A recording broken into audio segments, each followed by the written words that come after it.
Mortal Kombat 2 has finally arrived, and now we can properly talk about what the filmmakers managed to pull off and what still doesn't work. Jumping slightly ahead, the movie definitely isn't perfect, but it's a very noticeable step forward compared to the first film. But was delaying the release for 6 months actually worth it? How good is Johnny Cage, played by Karl Urban, and what is really happening with the tournament? We're going to break all of that down over the next few minutes. And don't worry, there won't be any major plot spoilers, so you can safely watch this video until the very end. Let's start with some more objective information. According to review aggregators, the sequel turned out noticeably stronger than its predecessor in many areas. For example, on IMDb, the rating climbed from 6 to 7, while on Rotten Tomatoes, the second film has also received far more positive reactions from critics. And even though the overall scores still remain only slightly above average, we are talking about a live-action adaptation of a fighting game here. And honestly, that changes a lot. On top of that, if you look at the first audience reactions, viewers actually seem to enjoy the sequel quite a bit. Of course, it's not without flaws, and the scores will probably settle over time, but the improvement is obvious. Now let's move directly to the impressions. Mortal Kombat 2 genuinely feels like a completely different movie. You can see it in almost every aspect, from the action choreography to the way the story is presented. Overall, most of this could already be felt from the trailers. If you enjoyed the trailers, chances are you'll enjoy the movie as well. Sometimes studios put all the best scenes into the marketing while the rest of the runtime is filled with endless dialogue. But in Mortal Kombat 2, the balance between fights and story scenes is handled much better, so you rarely feel like you're just waiting for the next battle. The story moves at a very fast pace right from the opening scene, barely slowing down to explain everything in detail, and the film isn't afraid to sacrifice characters along the way. One of the movie's biggest strengths is definitely the fan service. This time, there's so much of it that your eyes constantly catch new details. And it's not limited to obvious things like fatalities or signature moves. You can feel it in nearly every frame, from the locations to references to other famous franchises. In this regard, the production team stopped trying to reinvent the wheel like they did in the first film, and instead simply adapted ideas directly from the games. Honestly, that was the right decision. Fans of the franchise will definitely find plenty to appreciate here.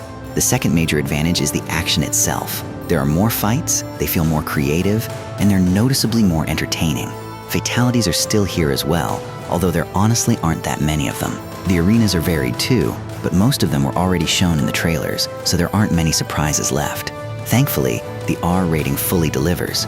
Blood is everywhere, limbs are flying, bones are breaking. Basically everything fans expect from Mortal Kombat. Still, there are a few issues tied to the action scenes, and we'll get to those a bit later when discussing the negatives. The third big highlight is Johnny Cage, a character the filmmakers clearly treated as one of the movie's main selling points by casting Karl Urban in the role. The critics weren't exaggerating. Urban practically carries the film on his back. Every scene with him stands out thanks to the humor, charisma, and performance. Before the trailers came out, many people thought Urban might already be too old for the role, but he absolutely proves otherwise on screen. In the same category, we should also mention Kano, who somehow returns mainly to bring more comedy and energy to the story. Sure, the writers came up with an explanation for it, but honestly, it feels pretty forced. Still, both Cage and Kano are walking collections of jokes, pop culture references, and pure charisma. They're easily the most entertaining characters in the movie and the ones with the strongest personalities. That also brings us to another improvement: the humor. This time, it actually works. The overly serious tone of the first movie has mostly disappeared because, frankly, it simply didn't work 5 years ago. The sequel finally understands that it's not trying to be some Christopher Nolan epic, which means the movie can actually have fun and embrace the absurdity of its world. As for the soundtrack, there's really not much to complain about. The music does its job very well. The iconic Mortal Kombat theme appears during the most epic moments, and honestly, that's exactly what fans wanted. Of course, the movie still has its flaws. The first major issue is the pacing. The writers clearly wanted to squeeze as many fights as possible into the film across different locations and situations, but because of that, they sacrificed the smoothness of the storytelling. Characters jump from one place to another extremely quickly, making the story feel less like one complete narrative and more like several separate pieces stitched together. Most plot twists are fairly predictable, although that's honestly something many people already expect from a fighting game adaptation. The lore and tournament rules are explained in the simplest possible way before the movie immediately shifts focus back to the characters. And while that works for some fighters, Not every character is able to carry scenes with pure charisma alone. There are simply too many fighters and not enough screen time. Just like in the first movie, don't expect detailed backstories for every hero or villain. In fact, the villains are probably the weakest aspect overall. Evil exists simply because it's evil. Why exactly does Shao Kahn want to conquer worlds? What is his deeper connection to certain characters? What are Shang Tsung's actual motivations? The movie barely explains any of it, so viewers unfamiliar with the games will probably have to fill in the blanks themselves. The writers also seem to assume that casual audiences already know who characters like Revenants or Shinnok are, even though the film barely explains them at all. And honestly, there are many little moments like this throughout the story. It even reaches the point where the Arcana system introduced in the first movie is almost completely ignored.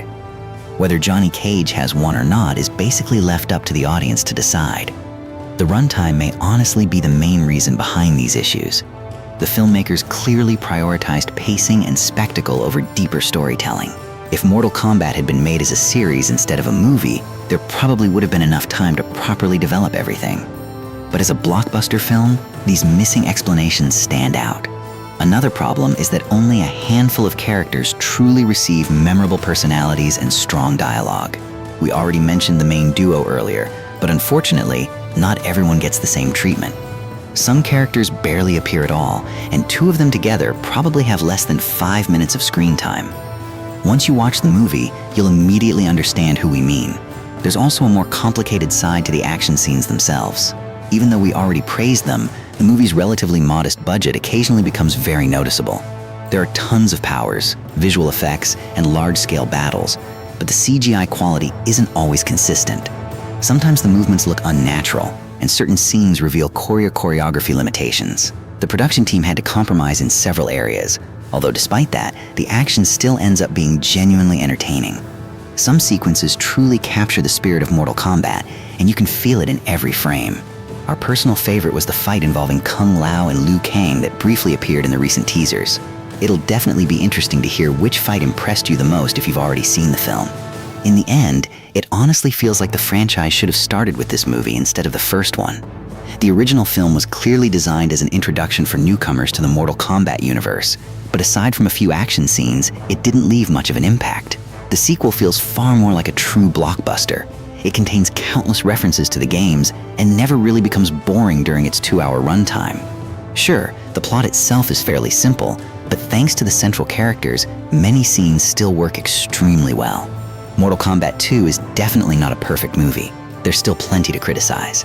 But compared to the first film, this is a major improvement and a very solid attempt at fixing past mistakes. Realistically, it probably won't become a legendary classic like the 1995 film, but it's still a genuinely fun action movie that will most likely entertain both longtime fans and newcomers. As for the future of the franchise, plans for a continuation apparently already exist.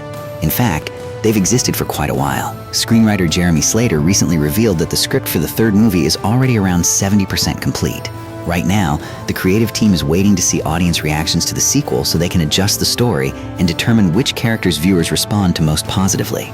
The idea is to expand the roles of the most popular fighters in the third film and give them more screen time.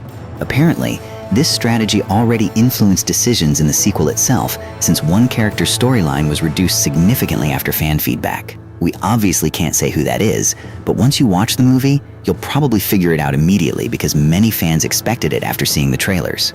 The full script for Mortal Kombat 3 will reportedly be finished by the end of the year. If Mortal Kombat 2 performs well at the box office, the studio will most likely approve the sequel very quickly, meaning production could begin as early as 2027. Because of that, there's a strong chance we'll actually see Mortal Kombat 3 sometime in 2028. The ending of the sequel also clearly teases another chapter, although not necessarily in the direction many fans originally predicted.